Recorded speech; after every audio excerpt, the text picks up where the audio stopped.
ఒక నాయకులు ఉన్నారు. వాళ్ళతో కూడా మాట్లాడే ప్రయత్నం చేద్దాం. చెప్పండి. ఇప్పుడున్న సిట్యుయేషన్స్ లో మీరు గమనించారు, రైతులతో మాట్లాడారు. ఎలాగుంది పరిస్థితి? గత ప్రభుత్వంలో సకాలంలో వర్షాలు పడడం అయితేనేమి, అదేనా వర్షాలు పడిన నదిలోకి నీళ్లు ఉండడం వల్ల ప్రతిసారి మేము పంపింగ్ చేయడం జరిగింది.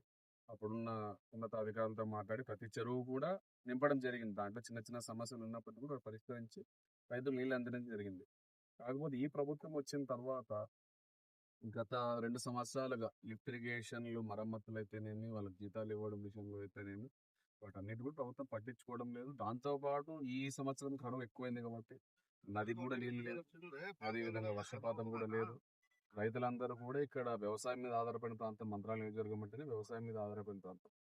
ఇటువంటి పరిస్థితులు ప్రభుత్వం కూడా ఇక చూస్తూనే ఉంది కాబట్టి ఈ 2 సంవత్సరాల గతంలో ఇక్కడ ఒక లిఫ్ట్ ఇరిగేషన్ ఉంది. దాంట్లో కూడా దొంగతనం జరిగింది. దొంగతనం జరిగినప్పుడు కూడా దాన్ని మళ్ళీ మరమ్మతులు చేసి నీరు అందించామన్న ఆలోచన కూడా మన ప్రభుత్వ అధికారులకైతేనే, ఇప్పుడున్న ప్రభుత్వంలో ఉన్న నాయకులకైతే కూడా ఎవరు కూడా దాన్ని ఎవరు పట్టించుకోవడం లేదు. దీంతో పాటుగా ఇక్కడ అన్నిటి కూడా బోర్లు కానీ ఇవన్నీ రీఛార్జ్ కావాలన్నా కూడా చెరువులో నీళ్లు ఉంటే అన్ని రకాలుగా ఉపయోగపడుతుంది. ఈ ప్రభుత్వం వచ్చిన తర్వాత చెరువులు నిండడం అనేది మేము చూడలేదు 2 సంవత్సరాల నుంచి. ఇక్కడ ఉన్న రైతులు కూడా అందరూ చెరువు మీద ఆధారపడిన వాళ్ళు. దాదాపు మన బెలగల్, అదేవిధంగా చిన్న బొంపలు అయితేనేమి, పెద్ద బొంపలు